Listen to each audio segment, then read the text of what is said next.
cierto que vos estás emitiendo mucho dinero para financiar al fisco, ¿sí? Lo que va del año se emitieron 1.000 millones de pesos. Sí, disparate. Y si vos eso lo pusieras en términos de base monetaria, es casi el 50%, porque la base monetaria es 2.100 millones. Disculpame, 2.1 billones. Ahora, ¿cuál es el problema? El problema radica en que de ese, digamos, 1.000 millones que se emitieron, el 75% fue esterilizado con pases y con LELIQs. Entonces, cuando vos tomás los pasivos monetarios del Banco Central, tenés 2.1 billones de base monetaria y tenés 2.1 billones de pases y LELIQs. O sea, con lo cual, digamos, tenés un problema enorme. O sea, Alberto, que tanto criticaba las LEBAC, las LELIQs y los pases, al final termina siendo lo mismo que pasaba en el gobierno de Macri. Exactamente. En ese contexto, fíjate que si vos tuvieras una crisis de confianza y te corrieran contra el peso, vos podrías estar duplicando la cantidad de dinero en 28 días. Claro. Entonces, lo primero que no se dan cuenta es que parte de ese dinero está siendo esterilizado y está dentro del sistema financiero. En una corrida eso podría disparar la oleada de emisión o que, digamos, termine en un plan Bonex y que esa descoordinación posterior después genere otra explosión de emisión. Y ahí, digamos, la hiper puede ocurrir en dos momentos. Si se produce una caída de confianza y no hay, digamos, plan Bonex, la tenés ahí, o en su defecto la tenés más adelante, post plan Bonex.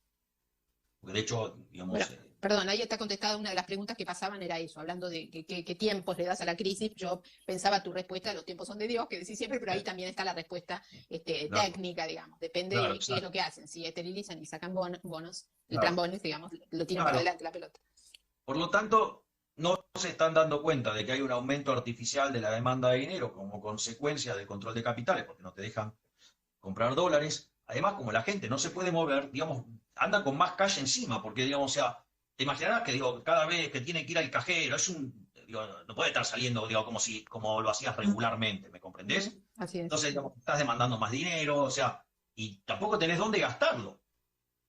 Entonces, digo, se está generando ese problema que llaman money overhang. Pero, entonces, quiere decir que no se dan cuenta de varios problemas. Después, o sea, lo otro que hay que entender es que la emisión, vos emitís hoy, y el impacto, digamos... no es inmediato. Claro, no es inmediato. Se siente de acá a 12, 18 meses. Por lo tanto, o sea, lo otro que hay que tener en cuenta es que la política monetaria tiene rezagos. Eso, digo, está explicado. Hay un artículo de Milton Friedman de 1970 que da una conferencia en la London School of Economics y justamente explica qué es el monetarismo. Y dice, sí, la inflación es siempre todo el bueno fenómeno monetario. Y el tipo explica que la política monetaria actúa con rezagos. De hecho, fíjate que si vos, mirá lo que pasaría esto. Suponete que vos tenés que durante los primeros 5 meses del año, ¿sí? La tasa de crecimiento de la cantidad de dinero sube. ¿Sí? También sube en junio, se replica el número en julio y después cae, ¿no? Estoy dibujando digamos, una función estrictamente cóncava, ¿no? Digamos, una función cóncava, donde tiene el máximo de emisión entre junio y julio. ¿Hasta ahí vamos? Quiere decir, suponete que si digamos, la inflación llevara un rezago de 12 meses, vos lo que vas a ver en la segunda parte del año, en el segundo año, es que empieza a subir la inflación, alcanza un máximo y después cae. Ahora, si vos esos dos gráficos los empezás a dibujar de modo continuo, lo que te vas a... Y ponele que el ciclo de emisión dura 2 años, ¿no? O sea, y después empezás a hacer caer la cantidad de dinero y después la empezás a hacer subir, ¿no? O sea, haces una función cóncava primero y en el segundo año una convexa. Cuando vos haces eso, lo que te van a quedar es que los gráficos son invertidos y vas a ver que cuando uno sube, la otra baja. ¿Me comprendés? Obvio. Pero en realidad, el número es exactamente el mismo, pero de acá, digamos, a 2 años, ponele. Entonces vos tenés un número que es idénticamente igual, pero con signo negativo. ¿Me comprendés? O sea, y los tipos agarran y miran los gráficos de hoy y no se dan cuenta del problema de los rezagos. O sea, o tienen algún problema mental, o son, digamos, tipos intelectualmente deshonestos. Yo creo que en algunos casos se dan las dos cosas. Ese es el punto, digamos, respecto a los rezagos. Ahora, digo, yo lo que voy a explicar es lo que pasa hoy. ¿Por qué hoy no hay inflación? Uno también lo podría mirar desde la lógica de un programa de estabilización transitorio, ¿no? O sea, vos viste, ¿qué es lo que viste? Que cuando los agentes perciben que ganaba Alberto Fernández, esperaban un programa de estabilización tradicional controlando precios. Entonces, ¿qué hicieron? Aceleraron el ritmo de crecimiento del precio durante la última parte del gobierno de Macri, y eso, digo, se nota porque hay un salto de la inflación promedio de medio punto porcentual. ¿Sí? O sea que los empresarios, digo, frente a eso, se adelantaron al problema de la inflación.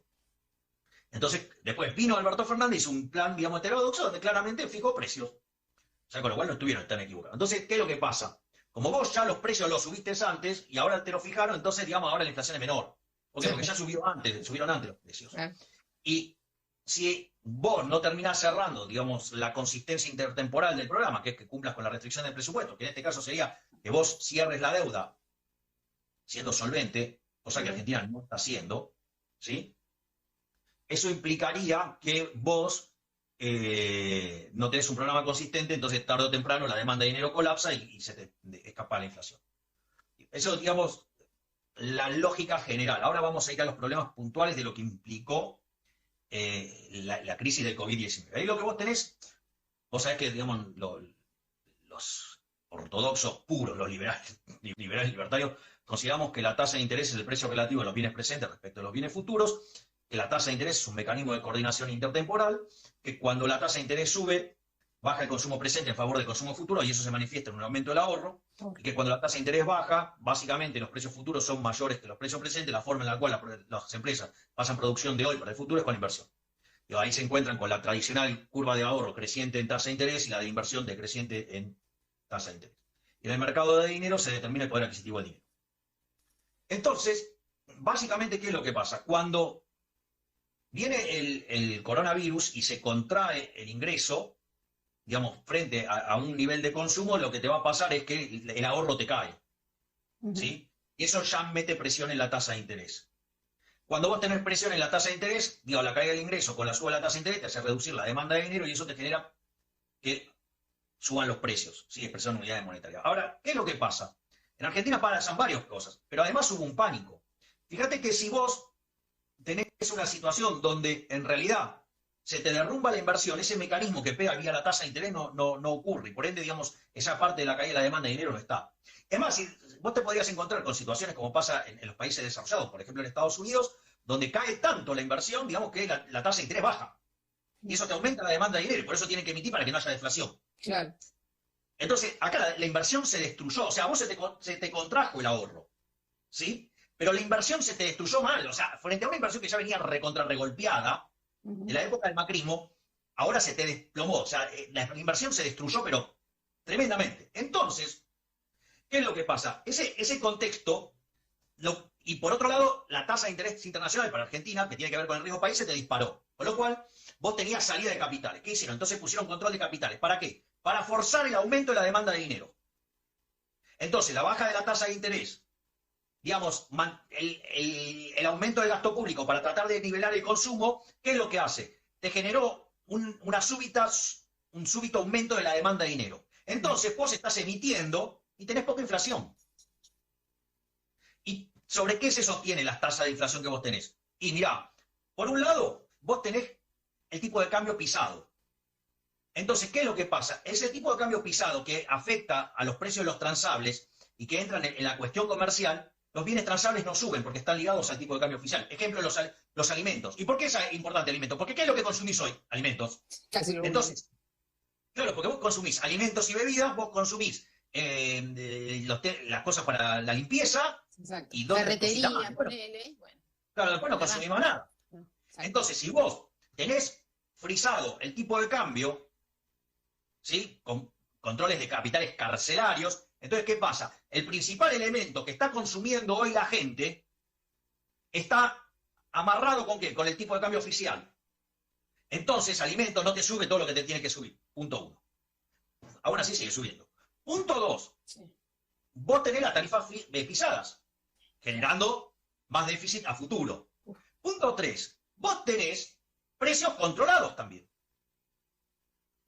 Entonces, cuando vos te fijás, y además la gente lo único que consume, ¿qué es? Alimentos y bebidas, productos de limpieza y no mucho más. Exacto. Entonces, como eso está ligado al tipo de cambio, digo, vos no ves inflación. Ahora, Cuando vos te encuentres que el gobierno quiere empezar a estimular la demanda con obra pública y financiarlo con emisión monetaria, y además van a tener que financiar con emisión monetaria la necesidad de capital de trabajo porque le destrozaron el capital de trabajo a las empresas. Vos vas a tener, por un lado, una explosión ¿cómo es?